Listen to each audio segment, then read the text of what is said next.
With me now, Oklahoma Senator James Lankford, the Republican member of the Senate Homeland Security and Intel Committees. How are you, Senator? And good morning. I'm doing very well. To you good morning, today. Merry Christmas. And to you as well, Merry Christmas. Here is the Democratic leadership reacting to the tax bill yesterday.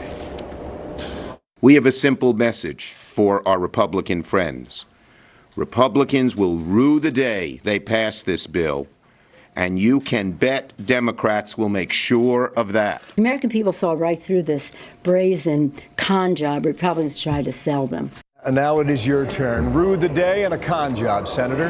Your reaction? I'm not sure any American's going to rue the day they get to keep more of their own money. That's really what this is. Some of my Democratic colleagues here believe that anytime you give a tax cut that you're losing spending opportunities. Really what you're doing is allowing people to keep more of their own money. They spend it the way that they choose rather than how the government chooses.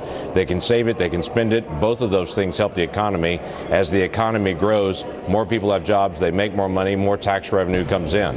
So that's how this economic process works. This is not trying to destroy the government. This is trying to allow people to have more control of their own lives and their own money. I know you did not come on today to explain their position, but why did not a single Democrat vote for this bill?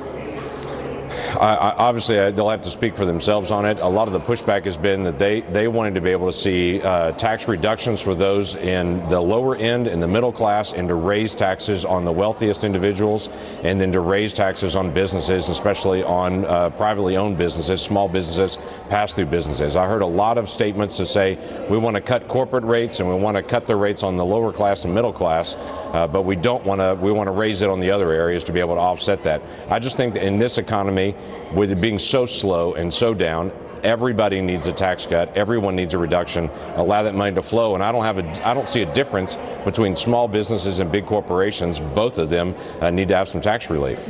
You're part of a group, bipartisan group, also working on immigration reform this week, in fact.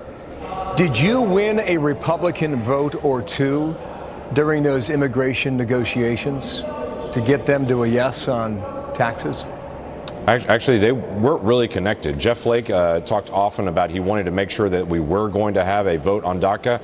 Quite frankly, all of us want to be able to have some kind of vote on DACA. The president's been very clear on that, where the president said that President Obama should not have done DACA administratively, should have been done in law rather than just administrative action.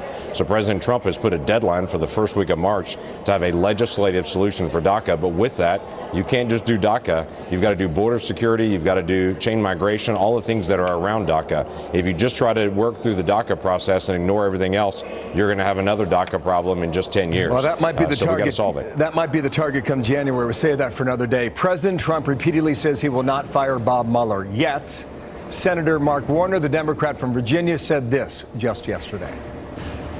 Firing Mr. Mueller or any other of the top brass involved in this investigation would not only call into question this administration's commitment to the truth, but also to our most basic concept, rule of law.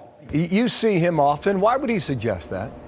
I'm not sure on that. I'm going to have to ask Mark directly on it, because the White House has repeatedly said they're not trying to fire Bob Mueller. They're not trying to be able to take out the special counsel. Now, they want the special counsel to finish their work rather than drag this on and on and on, but they're not trying to fire him, and they've been very clear about this. And what Mark made the statement on there, the rule of law is important. I completely agree. The rule of law is important. The president should be under the law just like everyone else, but the president should also have equal justice under the law just like everyone else. And when there are individuals in the Mueller process that are blatantly political in it, it is right for Mueller to be able to fire those and to be able to examine any other individual. It's entirely appropriate for Congress to do the same. But again, the president's not saying he's going to fire Mueller. He's saying let's have a fair process, and I don't think that's too high of a bar to ask for.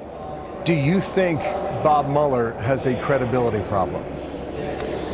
Well, he's trying to clean up a credibility problem by firing some of the individuals on his team that had a blatant political bias against the president. You never want to have an investigator that has a political bias against someone that they're actually investigating. That's not a fair scale of justice.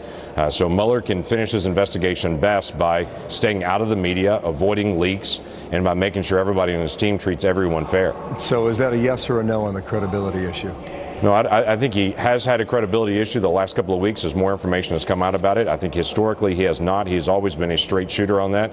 We want to see him keep that straight shooter focus and to be able to make sure that he finishes the work that he's been asked to be done. You are pushing a new cyber law that would help coordination between the Department of Homeland Security, the intel community, and state elections all across the country to prevent fraud, cyber abuse in the future. Why is that necessary? Right. Well, it's necessary because the Russians clearly tried to interfere in our elections last time. They didn't change any of the votes anywhere, but they were clearly trying to engage. They probed 21 different states in their election systems prior to our election last time.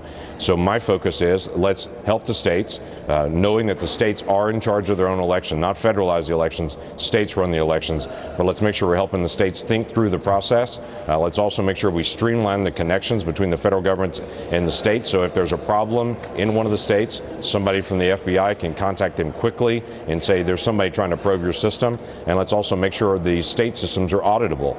12 states right now can't audit their election systems after the election. I think it's entirely appropriate for every state to be able to say we can verify what happened in our state so that everyone in the country can trust the election outcome. We will follow it, see if you get it through. Senator, thank you for your time. Have a great holiday, okay, whenever it comes around. James Lankford. Thank you. Merry Christmas. On the Hill. Thanks.